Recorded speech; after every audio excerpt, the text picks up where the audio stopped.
Bonjour à toutes et à tous et bienvenue pour Franco Raptors ou plutôt sur Franco Raptors, l'épisode 25 aujourd'hui et le dernier de la saison, en tout cas le dernier pendant qu'il y a encore des matchs cette saison. On sera encore là, on ne peut pas encore vous dire jusque quand, mais en tout cas pendant les playoffs on sera là, on va suivre les anciens Raptors et il va y en avoir pas mal dans les playoffs à venir, mais aujourd'hui, on va encore se concentrer sur les Raptors avec Patrick Bizindavi. Salut à toi, Patrick. Salut Mike, salut à tout le monde.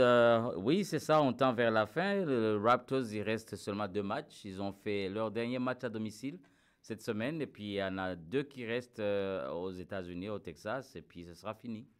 Exactement, et on va revenir rapidement sur cette semaine, mais ça ne sera pas vraiment le but du jour, on va dire, parce que déjà, d'une, on n'a pas regardé tous les matchs, on va être franc avec vous. Et puis de deux, de toute façon, il y a pas à analyser comment ils ont gagné, comment ils ont perdu. C'est un peu toujours la même histoire. Ils cherchent à perdre, ils ne perdent pas tout le temps. Et en plus, les Raptors, on va en parler, qui ont validé en fait leur position finale pour la fin de la saison, puisqu'ils seront 11e de la conférence Est. Ils auront le 7e pire bilan, ça c'est validé. Maintenant, ils peuvent faire ce qu'ils veulent sur la fin de la saison. Ils peuvent même faire jouer Brandon Ingram s'ils ont envie, mais ça ne sera pas le cas, on va en parler après. On va parler ensuite du joueur de la semaine, après l'actu des Raptors, bien sûr, en revenant sur les matchs et sur ce qui s'est passé en général. On parlera de la question du jour, et ensuite, après la pause, on va faire un bilan rapide de la saison, vraiment sur notre ressenti sur cette saison et ton ressenti, Patrick. Ensuite, on se projettera un petit peu sur la draft, mais ça, on vous garde la draft avec des spécialistes. Nous, on va partir sur une petite théorie. Vous verrez, ça va plus impliquer des échanges, des trades, mais je ne vous en dis pas plus. On va commencer tout de suite avec l'actu des Raptors. Donc l'actu des Raptors, on ne va pas vraiment revenir sur les matchs. Ce qu'il faut noter, malgré tout, c'est qu'on a eu des updates sur les joueurs blessés. Donc Brandon Ingram a eu besoin d'une injection. Je ne me rappelle plus du nom, je me suis demandé ce que c'était. Mais en tout cas, c'est validé, il ne va pas jouer jusqu'à la fin de la saison. Donc malgré tout, sa blessure à la cheville devait être assez grave. Scottie Barnes devrait jouer les 2 derniers matchs parce qu'il a besoin de 65 pour atteindre le nombre total pour être éligible aux éventuelles récompenses. Et puis, il y a eu quoi comme autre nouvelle? Grady Dick qui a été donc annoncé qui ne sera pas disponible jusqu'à la fin de la saison. Donc là, il ne va pas revenir lui aussi. Et qu'est-ce que tu penses justement un peu de toutes ces nouvelles? Brandon Ingram qui ne va pas jouer, Scottie Barnes qui va finir les 2 matchs, Grady Dick qui n'est pas là. Qu'est-ce que tu Je pense que retires de tout? pour moi, il n'y avait pas de surprise. De Ouais. toute façon, Ingram, le faire jouer 2 matchs, ça n'avait pas de sens. Ouais. Mais par contre, il y a des journalistes qui se moquaient, qui disaient que sa blessure n'était pas aussi grave. Mais non. D'après Darko, ils ont fait des tests à New York et puis ils ont vu que oui, il y a des progrès, mais il n'est pas prêt. Il n'est pas prêt à retrouver le terrain. Justement, il parlait d'injection. Donc, c'est quand même une blessure grave. Mais le fait qu'ils l'ont eu aux Raptors, qu'ils ont même signé un contrat, donc ils pensent que, même Darko disait que cet été, il pense qu'il sera prêt. Cet été, il va faire beaucoup plus de travail individuel, mais qu'au début du training camp, il sera prêt à rejoindre donc l'équipe. Ouais, l'avantage, c'est qu'il est passé entre les mains du staff médical. Ils ont pu évaluer sa blessure. Ça avait l'air d'être quand même grave parce qu'il n'a pas joué depuis décembre. C'est pas une petite entorse de la cheville. On n'en sait pas plus, hein. C'est une blessure à la cheville, mais on ne sait pas si c'est une entorse, est-ce qu'il y avait une fracture là-dedans ou quoi que ce soit. Mais en tout cas, c'est validé, il ne jouera pas de la saison. Revenons, Patrick, sur les matchs qu'il y a eu cette semaine. On ne va pas revenir sur les résultats un par un. Qu'est-ce que tu retiens? Est-ce qu'il y a quelque chose qui a attiré ton attention sur cette semaine? Moi, cette semaine, c'est des matchs qui ont encore une fois validé ce que je pensais de Darko. Il a fait un excellent travail avec les jeunes. Jacoby Walter, il joue vraiment comme un titulaire NBA.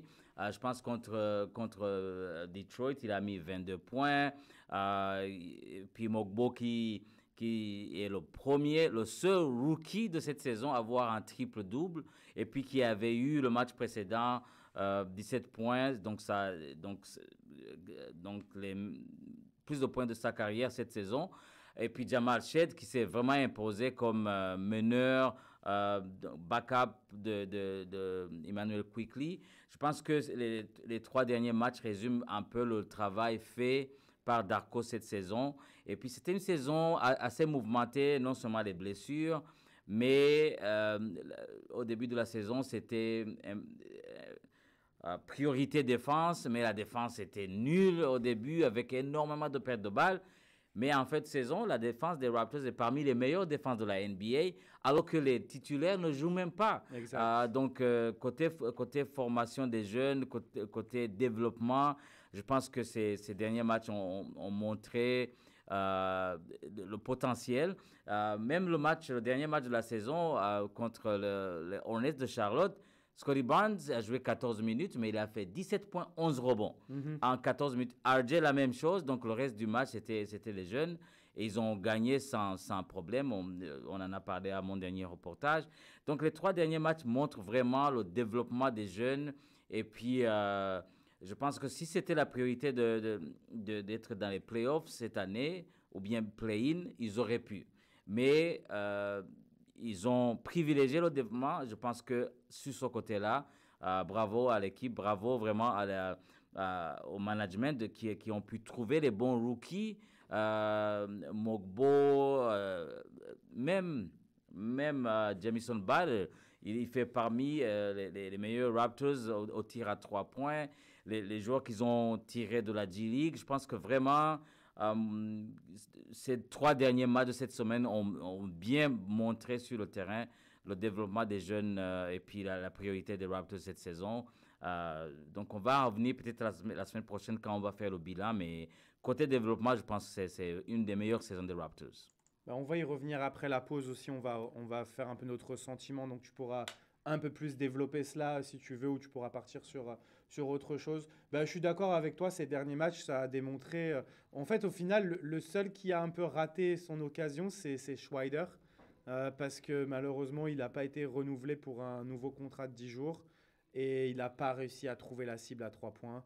On a vu les encouragements à la télé de Garrett Temple qui lui a dit « Allez, tu es un senior en high school, un senior en... » Mais non, ça ne l'a pas fait.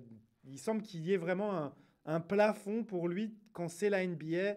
Il n'arrive pas à trouver son adresse. Après, c'est compliqué. Hein, c'est sur des petits contrats. Tu n'as que quelques matchs. Mais on sait qu'il ne faut pas rater ces occasions parce que même si tu performes sur ces contrats de 10 jours, ça ne garantit rien.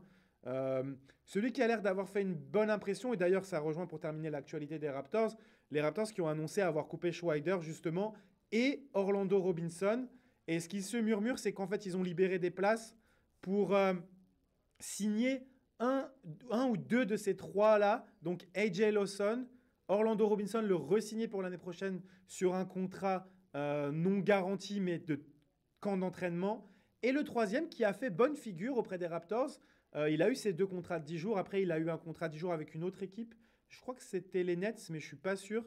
C'était Castleton. Oui. Donc, lui pourrait aussi avoir ce genre de contrat. Donc, affaire à suivre. Il y aura un two-way qui va se libérer s'il valide AJ Lawson. Qu'est-ce que tu as pensé un peu de... Qu'est-ce que tu penses un peu de tous ces joueurs, de Schweider et tout ça? Je pense que les Raptors, quand même dans leur priorité, il y avait cette flexibilité justement, de pouvoir faire des essais et puis de voir ce qui fonctionne ou pas. Et donc, c'est dans ce cadre-là qu'on voit des joueurs qui viennent pour 10 jours et puis qui ont un contrat et puis qui sont waived, comme on dit. Mais il y a eu quand même de bonnes performances. Même le dernier match contre Charlotte, Roden a eu 23 points.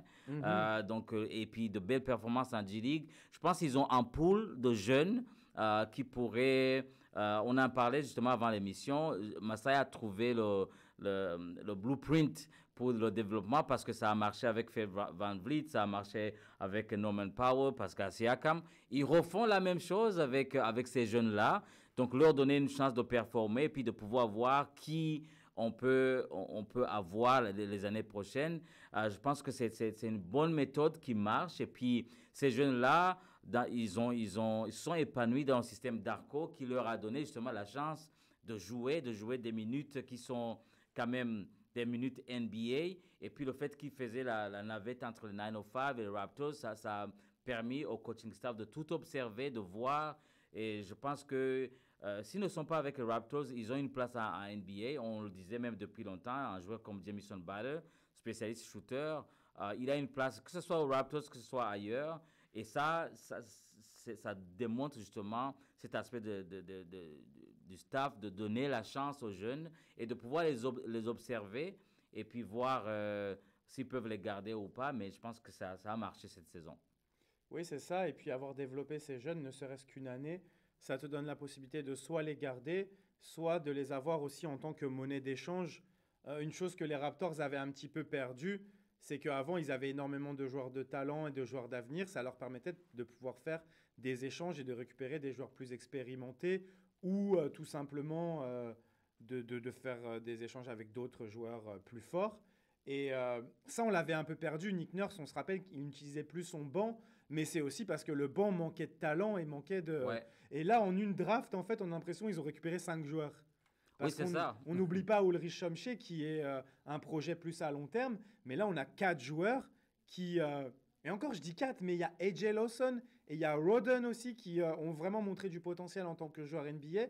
Et comme tu dis, là, on va voir ce qui va se passer pour eux. Mais en tout cas, ils se sont ouverts des portes en NBA, c'est certain, sur cette fin de saison. Donc, ça sera intéressant de les suivre. Bah, parfait, on va passer au joueur de la semaine. Et tu en as déjà tiré quelques mots. Bah, c'est Jonathan Mobo qui a été le deuxième rookie de l'histoire des Raptors à faire un triple-double. Le premier, c'était Stoudemire. Et pareil, tu parlais de Jamison Battle. C'est le deuxième au pourcentage de tirs à 3 points, ou non, au plus grand nombre de tirs à 3 points Ouais. marqués, derrière Stoudemire. Mais on avait fait le calcul, le nombre de tirs à 3 points marqués par Stoudemire, il n'est pas énorme en fait. C'est 130 et quelques. Et si on compte sur 80 et quelques matchs, ça fait 1,6 par match. Donc c'est totalement conforme à son époque. Ce qu'il faut noter, c'est que Battle, c'était pas un titulaire, il n'avait pas autant de minutes. Ouais. Donc ce qu'il a fait, là, il s'approche des 100. Il va probablement dépasser. Pour l'instant, il est deuxième parce qu'il y a il est troisième parce que Bargnani est deuxième avec 100 tirs à 3 points. Mais je pense qu'il va le dépasser d'ici les 2 derniers matchs. Donc vraiment très intéressant. Mais revenons sur les performances de J-Mo, le meilleur ami de Scottie Barnes. Qu'est-ce que tu tires de cette fin de saison où vraiment il est en train d'éclore? Ah oui, oui, c'était sa meilleure semaine, je pourrais dire. Et c'est justement en parlant de développement, parce qu'au début, c'était pas ça, mais il a été encouragé. Et c'est un joueur qui peut, à mon avis, jouer 3 postes. Il peut être 3, il peut être 4, il peut être 5. Et puis physiquement, quand même, il a un physique imposant. Mais là, on voit côté mentalité, côté confiance en soi. Et là, ça se voit sur le terrain. Et le fait que les titulaires ne jouent pas, donc ça lui donne autant de minutes de jeu pour justement montrer ce qu'il peut faire. Et donc, la raquette, le rebond. Et Darko disait justement à la conférence de presse au dernier match qu'il était déjà bon au rebond offensif, mais là, il est excellent au rebond défensif. Donc, pouvoir faire ses rebonds, pouvoir gérer bien le match, là, il lui reste à développer un tir extérieur. S'il parvient à le faire, là, il va vraiment être quelqu'un qui peut-être difficile à stopper, mais son physique imposant fait que il a une place. Et puis, c'était vraiment la meilleure semaine cette saison avec un triple-double. Et puis, le match précédent, il avait eu aussi 17 points. Donc, c'était la meilleure performance de sa carrière avec les Raptors.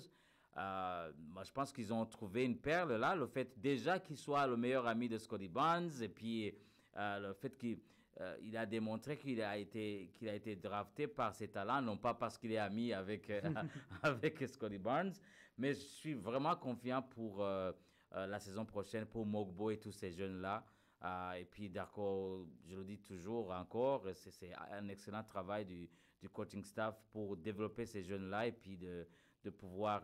Moi, j'ai la chance parce que j'arrive très tôt au match, donc je vois le travail qu'ils font avant le match avec les remplaçants, avec les rookies, le travail qu'ils mettent là-dedans. Je pense que c'est un excellent travail de la part des coachs et puis de l'équipe de développement. Et puis Mogbo l'a démontré cette semaine. Ouais, ce qui est vraiment positif, c'est son évolution offensive. En début de saison, ses qualités défensives, elles étaient déjà évidentes. On le voyait déjà être impactant. Au début, il y avait Kelly Olynyk et on aimait bien ce duo avec Olynyk parce qu'il comblait un peu les lacunes défensives de Kelly. Mais on voyait qu'il était perdu un peu en attaque. Il avait vraiment du mal à trouver son rôle.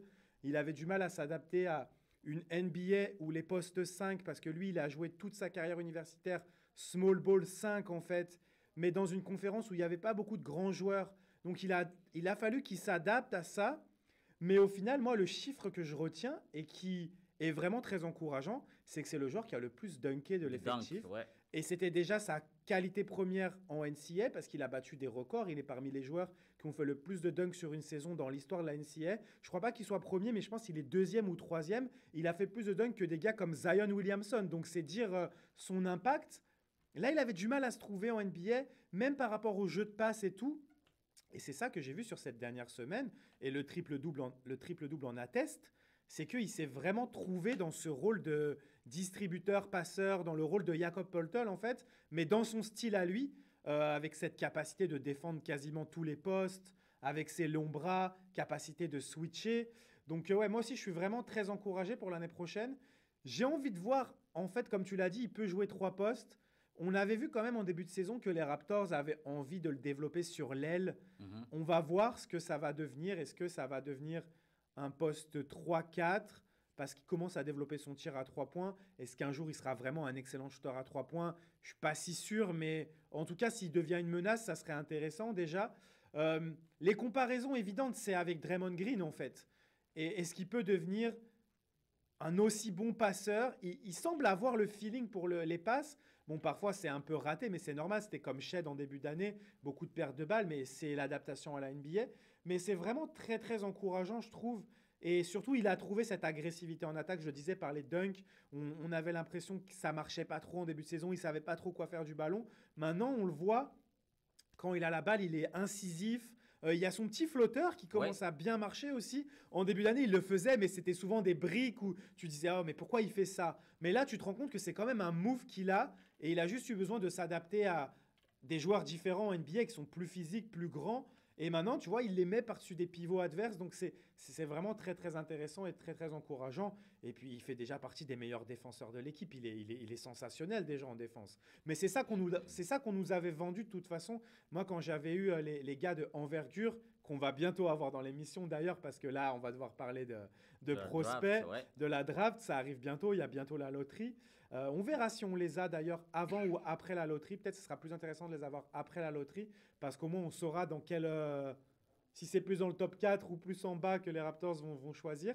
Mais ouais, en tout cas, je suis très très encouragé par ce qu'a montré Mobo sur ces derniers temps. Après, il faut toujours pondérer un peu ces fins de saison où tu joues pas contre des titulaires non plus, hein, contre Tu les joues Or- contre des équipes qui veulent perdre.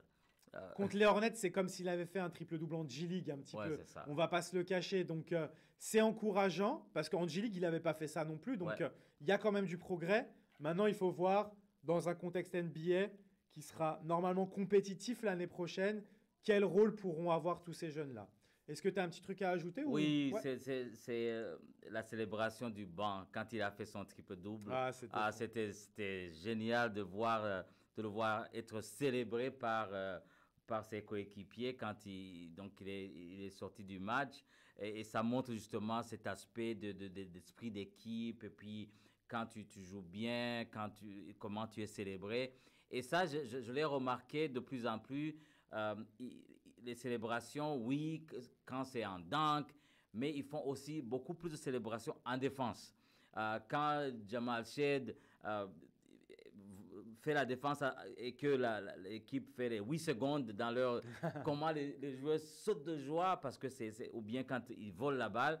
Et là, c'était la même chose avec Mogbo quand il a eu son triple double et quand il est sorti du match avant la fin de la partie. Le banc, ils sont tous venus sauter sur lui. Ça montre justement comment ils ont pu développer cette relation, même depuis avant la saison, pendant la saison. Et puis, c'était très beau à voir. Ça, on va y revenir dans le bilan parce que c'est l'un des points positifs de la saison. C'est vraiment l'état d'esprit du groupe qui a été vraiment fédéré par Darko Rajakovic. Mais ça, on va y revenir. On va enchaîner avec la question du jour. Et j'ai envie de dire la question épineuse du jour. Que penser de la situation de Chris Boucher? Je vous remets ça dans le contexte. Chris Boucher n'a pas joué sur le dernier mois de compétition. On sait que les Raptors ont essayé de le transférer à la deadline, mais ils n'ont pas trouvé de situation, je ne sais pas, qui arrangeait Chris, ou alors ils n'ont pas trouvé de contrepartie qui les satisfaisait, même si je pense qu'ils ne demandaient pas énormément non plus. Chris Boucher, il a toujours été souligné par Darko Rajakovic. Il est professionnel, il fait ce qu'il a à faire.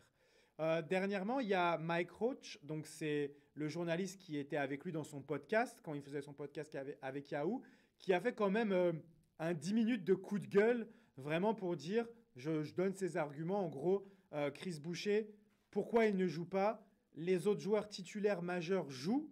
L'équipe dit qu'elle cherche à perdre. On pourrait penser que Chris Boucher les ferait gagner, mais quoi qu'il en soit, l'équipe gagne quand même. Donc pourquoi Chris Boucher ne joue pas?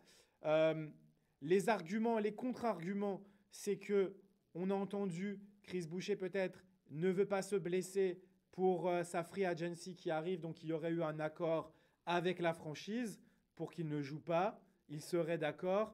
On a quand même eu des interviews dernièrement avec nos confrères anglophones où il dit que c'est quand même une situation difficile à vivre, même s'il l'a accepté.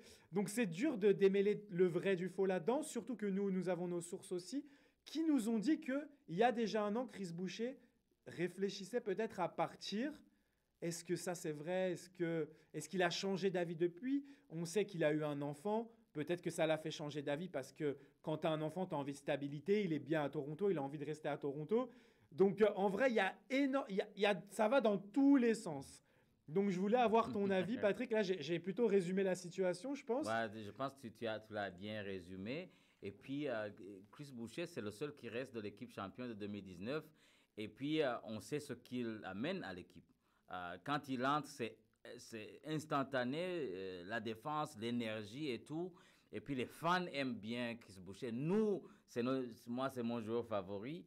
Et puis, s'il joue, on a une opportunité de faire une entrevue avec lui. Mais ça doit être dur parce que chaque joueur aime être sur le terrain.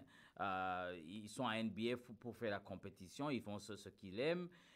Ça doit être dur et je pense que ça met le staff, le management dans une situation difficile parce que s'il aurait pu jouer, on n'aurait pas pu parler de Mogbo de cette façon-là. Parce qu'il prend des minutes ça, c'est vrai. Ouais, de Mogbo et d'autres. Il y avait Kelly Olynyk avant, donc c'est vraiment difficile.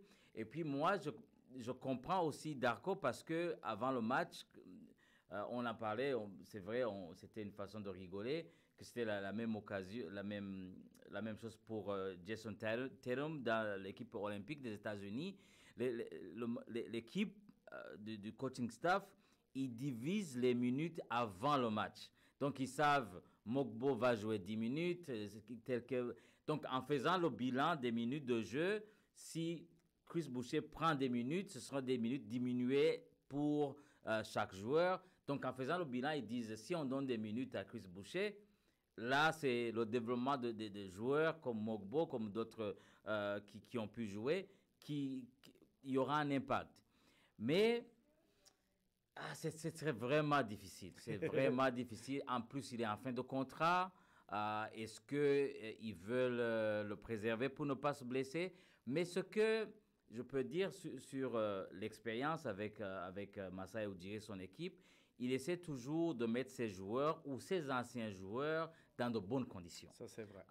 Et il a démontré à maintes fois avec Pascal, avec OG, même en laissant partir Fred VanVleet à Houston, il essaie quand même de mettre ses joueurs dans de bonnes conditions. Mais le fait que Chris Boucher soit toujours avec les Raptors, c'est qu'ils n'ont pas pu trouver les bonnes conditions pour lui. Je pense que c'est ça, ouais. C'est ça. Et puis, à mon avis, il y a une certaine entente entre les deux qui se sont dit, OK, on va laisser développer, mais peut-être on va te garder pour l'année prochaine. Parce que Chris Boucher joue, là, on est en playoff. Ça, c'est sûr et certain, parce que son impact est réel. Aussi, en parlant avec Chris Boucher à maintes reprises, il a la paix. Vraiment, c'est quelqu'un que tu vois, il est constant. Il sait ce qu'il a apporté, il sait ce qu'il apporte à NBA. Il sait trouver un rôle. Et puis, il a dit, moi, j'ai pu contribuer ce que je pouvais.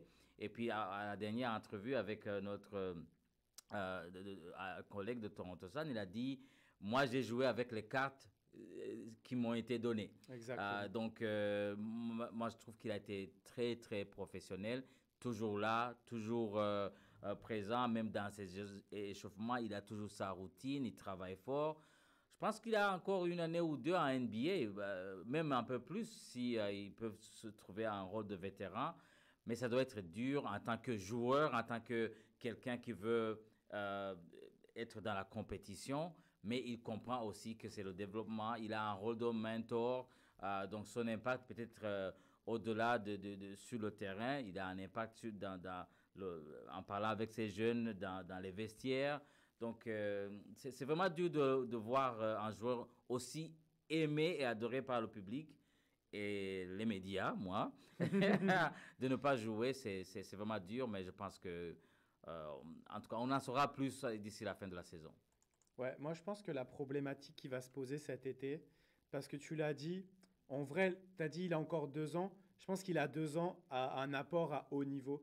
Il a montré cette saison, même avec le peu de temps de jeu qu'il a eu. Enfin, après, il y a eu des passages où il a eu du temps de jeu, hein, malgré tout, mais c'est vrai Ouais, que des fois, il ne jouait plus. ouais. Il le savait, Darko lui disait à l'avance. Mais je trouve que même avec le peu de temps de jeu qu'il a eu, il a montré qu'il pouvait encore progresser et qu'il pouvait être, comme tu l'as dit, un joueur majeur dans une équipe. Je pense que la problématique qui va se poser cet été, c'est en fait, je pense qu'il a le niveau pour aller chercher 2 ans d'un contrat bien supérieur à un contrat minimum. Mais je ne sais pas jusqu'à combien les Raptors seront prêts à lui donner parce qu'ils auront une masse salariale importante. Mhm. Donc la négociation, ça va être, est-ce que tu es prêt à rester avec un salaire moindre que tu pourrais avoir un salaire plus ailleurs, avec peut-être un rôle même plus important ailleurs, mais toi, qu'est-ce que tu as envie? Est-ce que tu as envie de rester ici? Mais si tu restes ici, les conditions, c'est celle-ci. Et je pense que ça sera à Chris Boucher de les accepter ou pas, en fait. Et selon également les autres opportunités qu'il aura ailleurs, bien sûr. Donc je pense que ça va se jouer là-dessus. Il va voir avec ses agents quelles sont les possibilités ailleurs. Est-ce qu'il se voit ailleurs ou est-ce qu'il préfère rester, avoir un rôle un peu plus amoindri? Et encore, il faut voir, parce que si l'équipe veut être compétitive dès l'année prochaine, Chris Boucher, il a sa place dans un projet compétitif. Ouais. Donc c'est vraiment très, très, très compliqué, en fait. Et en fait, il n'y a personne qui a la réponse sur ce qui va se Ouais. passer cet été. À mon avis, ils vont faire un sign and trade. Donc, lui donner un bon contrat NBA, un bon 2 3 ans, et puis le trader pour qu'il puisse garder ce contrat-là Ça, dans l'équipe où il va ça aller. pourrait être une possibilité, en effet, ouais. Ouais. Mais en général, les sign and trades, oui, c'est vrai, ça permet de donner un bon salaire au joueur, de le faire partir, et en même temps, le joueur, lui aussi, il rend une contrepartie à son équipe en permettant de signer quelqu'un en retour. Ouais, c'est Ça ça. pourrait être une bonne chose si vraiment il décide de se séparer, de faire ça, ou vraiment il aurait le bon contrat. Mais vu qu'ils n'ont pas réussi à trouver de partenaire de trade pendant le mois de février, est-ce que ça va être faisable également? Parce qu'en soi, les équipes, souvent, elles préfèrent juste recruter le joueur comme ça en free agent. Mais ça va être passionnant cet été de suivre ça. Ça sera l'un des dossiers en plus à suivre. Va y en avoir pas mal. On va surveiller, on va en parler dans le bilan de Ouais, la c'est saison. ça. On va Aussi, surveiller RJ Barrett, on va une surveiller plein de équipe choses. comme les Nuggets pourrait bien avoir besoin d'un joueur comme Chris Boucher. Parce que leur banc, cette année, c'était pas. Ils ont laissé partir de bons joueurs après le titre. Quelqu'un comme Chris Boucher, dans un système de Nuggets, ça pourrait être vraiment intéressant. Donc, on va voir. On va voir. C'est clair que Chris Boucher qui coupe, il va être trouvé par Jokic à tous les coups et il Ah va, ouais. il va faire 2 3 dunks par match hein, avec Jokic. Et puis, il est bon au tir à 3 points. S'il ne coupe pas, il est ouvert. Mhm. Il a sa place quand même en NBA. Et puis, son style de jeu, c'est un style qui n'est pas. Je ne sais pas comment trouver le mot. C'est pas académique, C'est pas c'est académique. différent. C'est très différent parce qu'il a commencé tard. Et puis, quand on a eu Igor en entrevue, il a dit lui, c'est l'énergie, c'est les rebonds, c'est les tirs. Donc, je pense que sa façon de jouer a une place en NBA dans une équipe qui veut gagner. Mais en vrai, Chris Boucher en backup de Aaron Gordon, ça a tellement du sens. Ouais, Il pourrait faire exactement la même la chose même chose. avec le tir à 3 points en plus, puisqu'il c'est un meilleur shooter à 3 points que Gordon. Un peu moins de qualité athlétique en défense, mais il peut faire autre chose, hein. Il Ouais. fait du second rideau, il va contrer à 3 points. Il va Donc, prendre des rebonds. il va prendre des Ouais. rebonds, ça aurait énormément de sens. Bon, bah, le nouveau manager de Denver, si tu nous entends, donne un bon contrat à Chris Boucher et on sera très heureux de le voir avec Jokic, sauf s'il fait le chemin inverse, mais ça, on va en parler plus tard. On va aller en pause, Patrick, et on se retrouve juste après pour faire un petit bilan de la saison. À tout de suite. Nous sommes en pause. Si vous appréciez l'émission, pensez à vous abonner à notre chaîne YouTube de Choc FM. Activez la cloche pour ne rien manquer. Likez et commentez. Vous pouvez aussi retrouver ce podcast en rediffusion sur toutes les plateformes. Le nom, c'est bien sûr Franco Raptors avec vous, Patrick Biznavi et Mike Laviole, toutes les semaines, les samedis, à partir de 13h sur Choc FM. Et nous sommes de retour de la pause. On vous le rappelle, hein, comme Patrick le dit si bien dans le jingle de la pause, allez nous suivre sur les réseaux sociaux. Bon, c'est la fin de la saison, mais anticipez pour l'année prochaine pour retrouver du contenu. Ah, on vous réserve des choses pour l'année prochaine, vous allez voir. Il y a un setup qui se prépare, il y a un nouveau logo, il va y avoir pas mal de choses. On ne les a pas sortis à la fin de la saison, du coup, on va les garder pour l'année prochaine. Mais en tout cas, ouais, restez fidèles, on sera encore là, hein, pendant une partie de l'été. Après, on verra ce qu'on fera, mais en tout cas, on est là au moins jusqu'au final NBA. Patrick, le bilan de la saison, quel est un peu ton sentiment sur cette saison? On savait quand même à quoi s'attendre. Ça a été annoncé dès le début, c'était développement slash tank. Mais quel est un peu ton sentiment après cette saison-là? Les Raptors qui finissent 11e de l'Est, est-ce que c'est limite une déception de ne pas être plus bas, de ne pas avoir récupéré quand même plus de chance à la loterie? Ou finalement, est-ce que c'est une saison que tu as trouvée plaisante parce que quand même, il y a eu des bonnes choses? Il y a eu de bonnes choses. Moi, je pense qu'ils sont en bonne posture parce que on ne peut pas tout mettre tous les œufs dans le même panier, dire c'est la draft. Mais eux, ils ont fait les deux. Donc, ils ont misé sur la draft, mais ils ont aussi misé sur le développement. Donc, les deux combinés, parce que il y a en NBA, je pense qu'il y a un aspect chance. Il y a un aspect chance ou des opportunités que c'est très difficile de pouvoir programmer comment ça va être. Donc là, ils ont une chance d'être dans le top 10. Et l'expérience a montré que, quel que soit le niveau qu'ils ont dans la draft, les Raptors ils draftent de bons joueurs. Que ce soit au deuxième tour, que ce soit au premier tour, ils font un travail excellent à découvrir les talents que d'autres équipes ne voient pas. Donc là, on leur fait confiance, ils vont faire leur devoir, mais en attendant, on va développer ce qu'on a. Et ce qu'on a, c'est cette année, le bilan est très, très positif.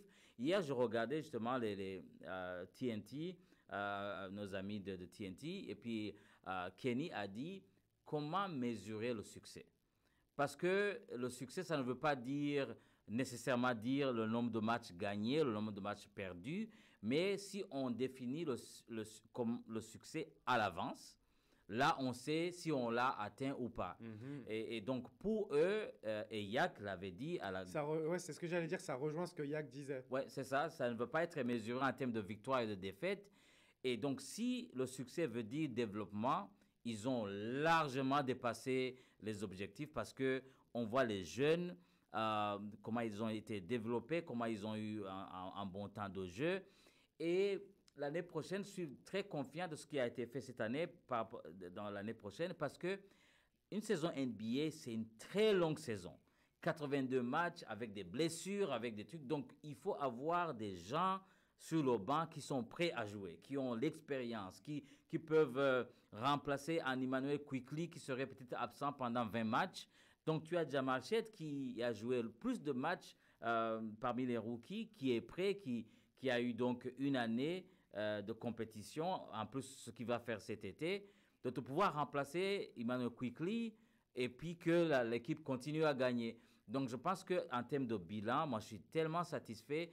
Bien sûr, nous, on a on a la perspective d'être là, d'être dans les vestiaires, d'écouter. On est plus que des fans. Parce que les fans, eux, ils voient victoire, défaite. Mais nous, on analyse, on écoute, et puis on fait des entrevues, on écoute des experts. Mais je pense que cette année, c'est l'une des meilleures années des Raptors en termes de développement, en termes même de potentiel, de ce qui peut se faire l'année prochaine, et d'avoir Brandon Ingram qui sera là. Je pense que pour moi, le bilan est très, très positif. Ben, je suis un peu dans la même veine en fait En fait, on s'attendait... Au final, on s'attendait à pas grand-chose. En fait, on connaît les saisons de tank. On sait comment c'est. On a vu comment ça s'est passé à Charlotte, comment ça s'est passé à Utah. Alors, je comprends qu'il y ait des fans qui avaient envie de ça, parce que c'est vrai qu'il y a un numéro un de la draft qui promet d'être fantastique, etc. Mais comme tu l'as très bien dit, Patrick, en fait, tu peux pas. Moi, je trouve. Après, si Washington et tout veulent faire ça, Utah, Washington, Charlotte. Après, Charlotte, c'est pas pareil parce qu'ils ont eu des blessés aussi, mais bon, ils ont tout le temps des blessés. C'est ça un peu le problème. Il va falloir qu'ils se posent des questions là-bas. Mais en fait, tu peux pas tout miser. Pour moi, je trouve, tu peux pas tout miser sur oh, il faut absolument qu'on ait le numéro un à la fin de la saison. Parce que déjà, ton numéro un, tu vas le mettre dans quelles conditions? je, je suis Cooper Flag, j'arrive à Washington l'année prochaine. Je me dis, ça va être compliqué quand même. Après, il y a du potentiel. J'ai quand même bien aimé ce que j'ai vu de Washington. Je pense que c'est pas la pire des situations. Utah, par le passé, ils ont montré quand même qu'avec cet effectif, ils étaient plutôt compétitifs. Mais eux, j'ai l'impression que chaque année, ils montrent qu'ils peuvent être un peu compétitifs. Après, ils lâchent l'affaire et ils repartent à la draft. Je ne sais pas si c'est la meilleure des choses. Après, ils ont Danny Ainge, qui est quand même quelqu'un qui sait ce qu'il fait. Donc, bon, on va leur laisser ça. Mais en tout cas, les Raptors, je suis d'accord avec toi sur le fait qu'ils ne peuvent pas se permettre, surtout en fait, parce qu'eux, ils sont dans un état plus avancé de leur effectif. Ils ne sont pas dans un état où ils ont que des jeunes joueurs. Ils ont quand même des joueurs qui sont là, qui sont compétitifs. D'ailleurs, pour le bilan de la saison, moi, je reste persuadé que s'il n'y avait pas eu autant de blessés et que si le management et le coaching staff l'avaient voulu, le play-in était à portée de main. Ouais, même les playoffs. Même... Sixième place, ça aurait été quand même compliqué, je pense. Ouais. Parce qu'à cause du calendrier de début de saison. Parce que l'équipe s'est trouvée au fil de l'année. Il y a quand même eu ce mois de décembre qui a été terrible. Donc, avec moins de blessés, il y aurait quelques matchs qui auraient été gagnés. Mais malgré tout, tu vois, on parlait de cette défense qui s'est trouvée. Cette défense qui s'est trouvée en janvier. On ne l'avait pas jusque-là et on ne l'aurait peut-être pas eu d'ici. Mais quand même, il y aurait eu... Je pense que tu peux avoir facile 5 à 8 victoires de plus. Ouais. Et où est-ce que ça te place? Ça te place à 38. Tu n'es pas dans le playoff parce que Orlando est à 40-40 là et ils sont 7e. Ouais. Mais tu vois, je pense que tu peux être dans ces eaux-là en vrai. Si tu avais vraiment envie de le faire et que tu n'avais pas eu des blessés, même tu recrutes Ingram, alors certainement sa blessure est grave, mais je pense qu'ils ont pris leur temps. Je pense que s'ils voulaient l'injection, ils auraient peut-être pu la faire il y a un mois. Depuis longtemps, on est d'accord. Ouais. Mais en tout cas, s'ils voulaient, je pense que... Après, je comprends ceux qui sont déçus que les Raptors finissent 11e parce que c'est la porte du play-in et t'es pas dans les pires bilans. Donc ça, je peux le comprendre, mais voilà. Ils ont vraiment choisi de jouer sur les deux tableaux. Comme tu l'as dit, c'est la meilleure saison en termes de développement. C'est l'une des meilleures drafts de l'histoire des Raptors. En tout cas, sans avoir un top pick. Ils ont eu 19, 31, 45, 57 et undrafted. C'est juste de la folie.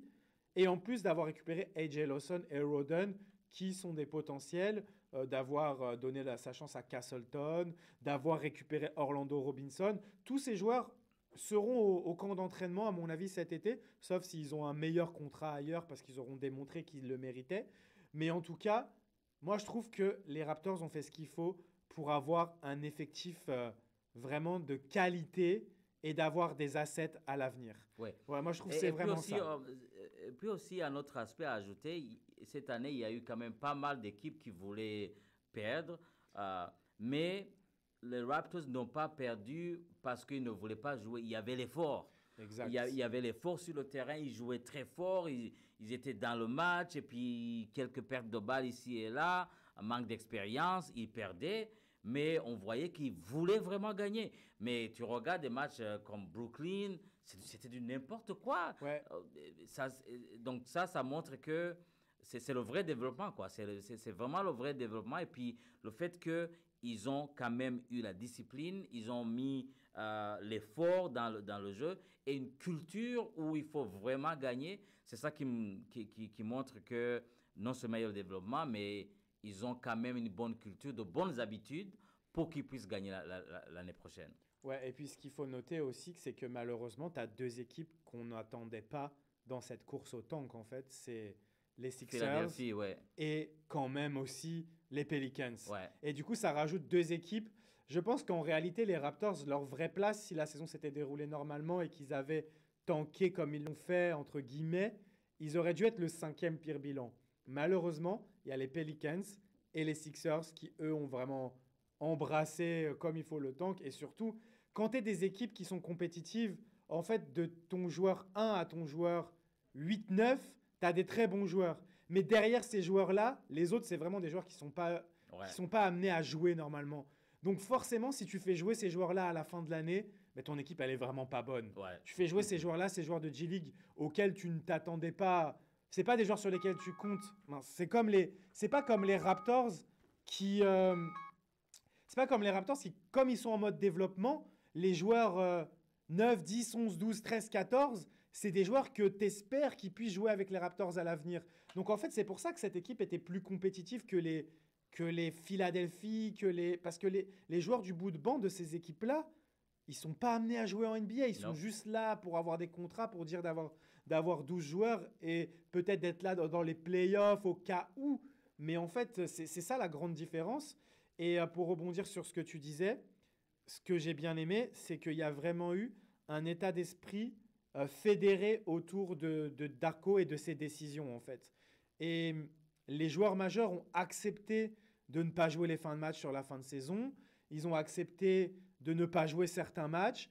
Et ils n'étaient pas là sur le banc à faire la tête, en fait. Comme tu disais, on l'a vu dans les célébrations. Il y a toujours ces petits moments open gym quand ils donnent la chaîne et tout ça. Et tu vois, ils sont vraiment heureux pour leurs coéquipiers. Et ça, je pense que c'est authentique. Je pense pas que c'est fake parce que de toute façon, les joueurs n'ont aucun intérêt à faire semblant. C'est ça. Quand ils sont pas contents, on le voit de toute Ouais. façon. Et ça, c'est vraiment l'un des points positifs. Comme tu l'as dit, ils ont pris des bonnes habitudes. Il y a une bonne ambiance dans le groupe. Quand il va y avoir des nouveaux qui vont arriver, ils vont être parfaitement intégrés parce qu'on l'a vu, Ingram, il s'est rapidement mis Bah dans le oui. bain. Là, avec Shed, ils ont fait le pari sur le Duke contre Houston et du coup, il a porté son maillot et tout. Ça c'est fantastique. Et ça, je trouve que c'est vraiment positif. Et puis, on a même eu notre Ulrich Chomché qui s'est très, très bien intégré. On le voit sur le banc, il parle vraiment avec tout le monde. L'autre fois, je le voyais, il discutait avec Yak. Tu vois qu'il n'hésite pas à plaisanter avec... tu vois, il ose avec tous les joueurs et ça, c'est vraiment bien parce qu'il va apprendre d'eux. Et ouais, c'est super positif. Et je pense, peu importe le pic qu'ils vont avoir, ça va être qu'un plus pour l'équipe. Et puis après, on va voir, on va en parler, on va faire un bilan joueur par joueur.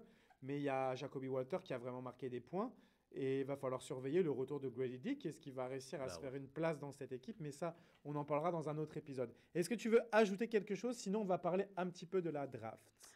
Non, tu as tout dit. C'était quand même une belle saison. Moi, je trouve que cette saison est mieux que la dernière. Totalement. Oui, oui, à beaucoup de niveaux. Et puis Darko, il a amené une certaine culture. C'est quelqu'un de bien, tu vois. Et puis, quand on arrive avant le match, il vient, il salue tout le monde. Au dernier match, il n'était pas là. Il a fait un commentaire sur ma chemise. C'était que, il a dit que j'étais le journaliste le mieux habillé ce jour-là. Donc c'est quelqu'un qui plaisante, qui est bien, et puis qui s'entend bien avec les joueurs. Même les joueurs adverses ont beaucoup de respect pour lui. Donc il a amené cette culture-là de camaraderie, de compétition et puis de positivité dont les Raptors avaient besoin. Donc, j'ai vraiment hâte que ça commence la saison prochaine. Ouais, hâte d'être à la saison prochaine et hâte d'être surtout fin mai pour savoir quel choix les Raptors vont avoir. Voici un peu les pourcentages. Du coup, ça, maintenant, on est fixé là-dessus. Le plus gros pourcentage de chance, et c'est quand même fou quand même comment c'est fait. Les Raptors terminent 7e pire bilan. Leur plus gros pourcentage, c'est pour le choix 8, 34,1%. Après, malgré tout, Parce que les gens ont tendance à regarder juste le 1, le 2 individuellement. Ils vont dire, ah, on n'a que 7% d'avoir le 1, on n'a que 7% d'avoir le 2, on n'a que 8 et quelques pourcents d'avoir le 3, on n'a que 8% et quelques d'avoir le 4. Mais si tu additionnes ces 4-là, tu arrives quand même à 30% de chances d'avoir le numéro 4. Un petit peu moins d'un tiers de tes chances quand même d'avoir un top 4, ce qui s'était produit en 2021 avec Ouais. Scottie Barnes. Les Raptors avaient le 7e pire bilan, ils ont eu le choix numéro 4. Et ensuite, le choix numéro 7 a 20% de chance. Donc tout ça, ça représente 64, ça représente à peu près 75% des chances. Après, c'est des petits pourcentages Ouais. pour le reste. Mais moi, je voulais t'exposer une théorie. Parce que là, on a vu que les Raptors ont quand même accéléré leur reconstruction. Ils ont envie d'être compétitifs dès l'année prochaine. Pour moi, si tu as le top 1 ou le top 2, c'est des joueurs que tu vas garder parce que c'est vraiment des joueurs qui vont t'apporter un plus à ton équipe. Après, il faudrait voir comment tu intègres Cooper Flag avec Scottie parce que c'est quand même un peu le même profil. Mais ça, on le laissera à nos spécialistes draft envergure qui nous diront comment ils le voient s'intégrer si on a la chance d'avoir le numéro 1. Le numéro 2, pour moi, ça serait le parfait. Parce que c'est Dylan Harper, c'est un scoreur, c'est un bon défenseur, c'est un poste 2. C'est un peu le poste 2 qui est la question pour l'année prochaine. Ouais. Parce qu'en soi, le centre, on l'a, c'est Jacob. Jacob, Le ouais. 4, on l'a, c'est Barnes. Le 3, on l'a, c'est Ingram. Le 1, on l'a, c'est Quickly. Quickly, Et ouais. le 2, pour l'instant, c'est Barrett. Mais selon la draft, à voir. Mais si tu récupères Dylan Harper, là, tu as vraiment un joueur. C'est le profil à RJ Barrett en meilleur défenseur, en plus athlétique. Et lui aussi, il est costaud. Si tu te rappelles de Ron Harper Jr., tu te rappelles Ouais. comment il était costaud. Ouais, ouais. Son frère, il est pareil, mais en beaucoup plus dynamique, en fait. C'est vraiment un scoreur dynamique en pénétration qui a déjà un shoot à 3 points. Donc, c'est vraiment un joueur. Tu as même des spécialistes de draft qui te disent qu'il pourrait être premier. Oh, wow. Ils disent ce qui peut se passer, des équipes peuvent avoir un doute sur les capacités de scoreur de Cooper Flag, qui peuvent estimer que ça peut peut-être ne pas devenir un scoreur élite, ce qu'est Dylan Harper, qui a aussi du playmaking, qui a aussi de la défense. Donc les gens se disent pourquoi pas. En vrai, ça va être Cooper Flag normalement parce Wow, que ouais. il y a tout le reste. Parce que Cooper Flag, il est exceptionnel, il est hyper jeune. On se rappelle avec Team USA, il avait mené à mal les titulaires de Team USA. On avait parlé de lui parce qu'en fait, il apprend très très vite. Bref, pour moi, ces deux-là, tu les gardes. Après, derrière, ce que disent les spécialistes, c'est que tu as vraiment 3 tiers. Tu as le top 1 Cooper Flag, derrière Dylan Harper. Après, tout le reste, c'est un petit peu pareil avec plein de profils différents qu'on fera avec envergure.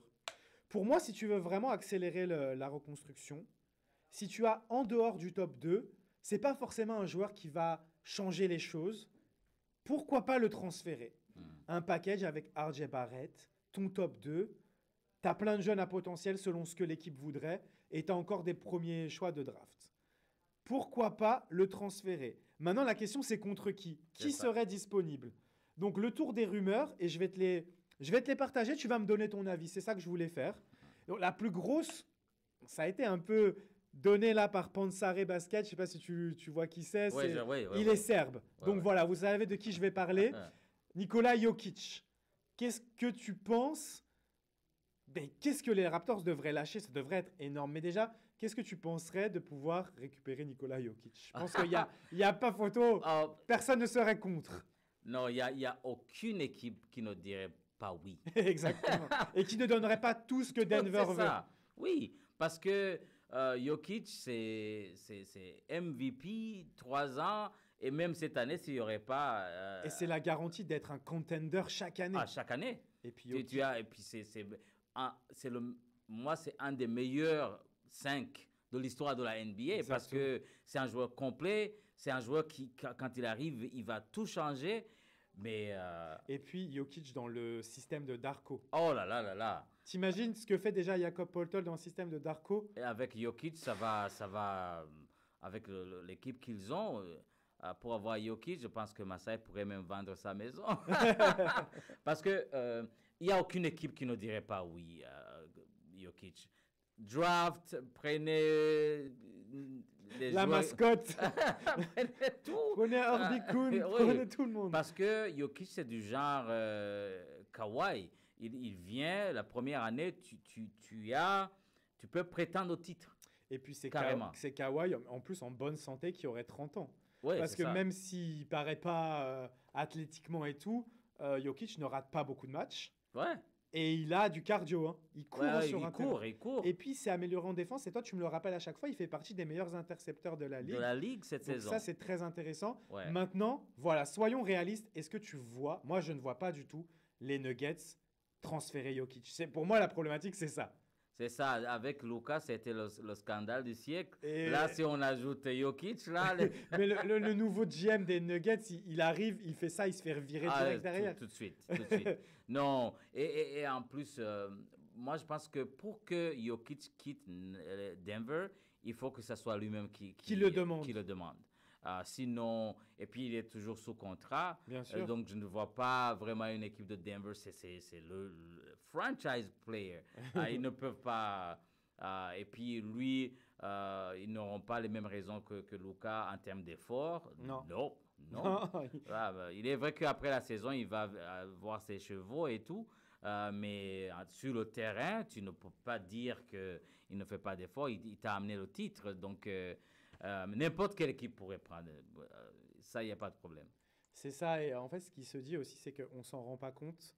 Mais en coulisses, c'est un vrai gagneur. C'est pas un gars qui est là juste pour faire son travail. Et c'est vrai. Et d'ailleurs, le licenciement de Mike Malone, c'est pas lui directement. Mais il y avait de la frustration parce qu'il a enchaîné des matchs mais stratosphériques et l'équipe perdait. Triple-double à 61 points. Ouais, c'est de la folie. Donc voilà, on va refermer la page Jokic. Quelque chose qui serait peut-être plus probable, faudrait regarder du côté des Phoenix Suns qui ne vont même pas faire le play-in cette année. KD ou Booker, c'est deux profils très différents. Qu'est-ce que tu penserais d'abord de Booker? Je pense que moi, c'est celui qui serait le plus intéressant du fait qu'il est plus jeune et qu'il rentrerait parfaitement sur ce poste 2. Voilà, là, typiquement, tu leur envoies Dylan Harper. Donc, eux, ils ont déjà un remplacement pour l'avenir s'ils partent en reconstruction. Dylan Harper, plus RJ Barrett, parce que ça, c'est des questions de salaire, plus des pics, plus des jeunes s'ils ont envie de jeunes. Contre Booker, qu'est-ce que tu en penserais? Booker, ce serait une bonne option parce que là, ça voudrait dire qu'ils vont envoyer RJ, ils vont envoyer peut-être Grady Dick, parce que... Mais quand même, Booker, il est encore jeune. C'est ça. Et il est encore jeune. Et là, ça voudrait dire que les Raptors, on dit, OK, on gagne l'année prochaine ou bien dans 2 ans. Clairement. Qui se donne 2 ans pour gagner le titre. Mais Booker, on l'a vu avec Team USA, il est excellent. Mais est-ce qu'ils vont le prendre? Je ne pense pas. Je ne pense pas. Mais Booker, moi, ce serait mieux de prendre Booker que KD. Voilà, tu fais la bonne sûr. transition. Ouais. Vas-y, développe ta pensée sur KD. Parce que KD, il est en fin de carrière, carrément. C'est ça. Il ne lui reste pas beaucoup d'années. 2, il est très cher. Exact. 3, il a encore 1 année de contrat. Donc là, ce n'est pas garanti qu'après cette année-là, il va rester avec toi. Ouais, et puis on connaît KD en plus. On connaît KD, il fait trop froid chez Ouais, Kit. c'est ça. Donc là, il y aurait beaucoup plus de risques à prendre KD que Booker à cause de ces raisons-là. Mais KD, dans le système d'Arco, Ouais. ah là là, ça serait le rêve, là. Ça serait le rêve. C'est ça, en fait, il y aurait plein de questions avec KD. Déjà, qui est-ce que tu échanges? Ça, c'est une bonne question. Ouais. Et aussi, quand même, si tu as Jakob Poeltl, KD, Ingram et Barnes, comment tu fais?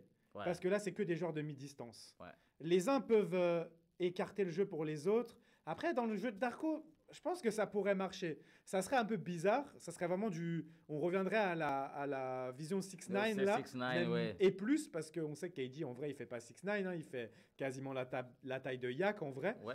Mais après, ça serait une organisation. Mais c'est vrai, avec Yak qui joue en tête de raquette, des coupes. Et puis, ce sont tous des joueurs intelligents qui aiment rentrer dans des systèmes. Donc ça, à la limite, ça me poserait peut-être moins de problèmes. Mais comme tu l'as dit, je te rejoins. Après, ça serait vraiment un kiff d'avoir KD aux Raptors, Ah même ouais. pour une saison. Ouais, Ça ouais. dépend ce que tu devrais leur lâcher et tout. Mais c'est vrai que ça fait moins sens parce qu'il faudrait gagner tout de suite. Ça serait un peu comme Kawhi, en fait. Ça serait un peu un one-shot Ouais. en espérant ensuite pouvoir garder KD. Et on sait que KD... Après, s'il gagne le titre, peut-être il reste. Hein, Ouais. mais c'est Mais il n'est compliqué. pas, ce serait vraiment pas sûr qu'il reste. Et puis, les Raptors ont mis la priorité franchise player, c'est Scottie Barnes. Donc, c'est leur priorité depuis qu'ils l'ont eu. Donc, amener un autre franchise player. En tout cas, moi, je ne vois pas... pour avoir KD, il faut lâcher un grand nombre de joueurs. Bah, ça serait probablement Ingram, en fait. Ouais. Et est-ce que, du coup, tu lâches... En fait, tu as 4 saisons quasiment de Ingram. Est-ce que tu le lâches pour une saison de KD? Ça ne fait pas beaucoup de sens. Non. À mon avis, ça fait pas de sens, même s'ils veulent gagner le titre. Moi, je pense, à mon avis, que les Raptors vont gagner. C'est pas peut-être l'année prochaine ou l'année d'après, mais ils travaillent sur ça. Mais il ne faut pas vraiment envoyer tout à cette pour avoir un joueur qui est... Ils ont eu l'expérience avec Kawhi, une fois ça suffit, je pense. Ouais, c'est pour ça que la meilleure option, ça semblerait être Booker. Si vraiment tu veux accélérer, que Booker est sur le départ, ça par contre, tu as un Booker pour 7-8 ans encore, je pense. Carrément, là. Ouais. 5 ans minimum, quoi. Ouais. Si après il veut rester et tout, c'est toujours les mêmes questions. Mais en tout cas, ça serait un joueur qui s'intégrerait parfaitement. Puis ça serait très drôle, puisqu'après les épisodes avec la mascotte, là, quand on jouait quasiment à guichet fermé, non pas à guichet fermé, à huis clos, c'était très très drôle. Donc j'avais un petit dernier à te proposer, il nous reste pas beaucoup de temps. C'est un internaute qui m'a proposé ça en ligne. Il m'a dit si les Bucks sortent prématurément et que tout explose chez eux, Giannis Antetokounmpo, qu'est-ce que tu en penses? Mais Giannis, je prends là. Je pense que Massa, il le veut depuis toujours. Ben oui, je prends, mais à quel prix? Parce que lui, quand même... C'est ça, c'est pareil. Ouais, c'est pareil. Et puis avec la NBA, il n'y a plus de flexibilité en termes de salaire. Donc un joueur comme Giannis, là, tu vends ta maison, quoi. Et là, est-ce que les Raptors sont en position de le faire? Je ne sais pas. Est-ce que tu lâches Scottie Barnes pour récupérer Giannis? Non. Tu lâches pas Scottie Barnes? Non, parce que Scottie Barnes a le potentiel d'être Giannis. Moi, je suis plus sûr. En attaque, je suis plus sûr. On va garder ce débat pour la prochaine émission, quand on va faire le retour individuel. Et Scottie Barnes, il a 23 ans. Ouais, mais on y reviendra. C'est bien qu'on soit pas d'accord. C'est tellement rare qu'on soit pas d'accord. Après, moi, je suis pas fan de Giannis. Tout le monde le sait, mais... Ce qu'il fait cette saison, en vrai, s'il n'y avait pas 2 monstres devant lui, il serait MVP. Il serait MVP, carrément. Ouais. Je ne sais pas si Scott peut atteindre ce niveau-là offensivement. Offensivement, non. Mais c'est pas, encore une fois, ce n'est pas le même genre de joueur. Ouais. Mais Scottie, je pense qu'il a le potentiel vraiment à 23 ans. Il est déjà Rookie of the Year, il est déjà All-Star. À 23 ans, je ne pense pas que Giannis était All-Star déjà. C'est vrai, il a eu un développement plus tardif aussi, puisqu'il est arrivé au basket plus tard. Plus tard, oui, non, c'est... En tout cas, Scottie a encore une bonne dizaine d'années à NBA, ce qui n'est pas le cas pour Giannis. C'est ça, c'est à prendre en compte aussi, comme toujours, comme on disait, entre Booker, KD, etc. Ouais. Bon, on va se laisser là-dessus, c'était super intéressant. On va se retrouver la semaine prochaine pour faire un bilan beaucoup plus complet. On va revenir sur nos petits pronostics, nos... plus haut, plus bas qu'on avait fait en début de saison. Et comme ça, on pourra revenir sur un peu toutes les stats des Raptors. Et un épisode suivant, on fera le bilan individuel de chaque joueur. Merci à toi, Patrick. Merci à toi, Mike. Merci à tous nos auditeurs qui nous ont suivis. Et je te laisse toujours le mot de la fin, comme d'habitude. Bien sûr, parce que comme d'habitude, quand on dit toujours quand on se quitte... Let's go Raptors! Let's go Raptors! En vacances, Cancun!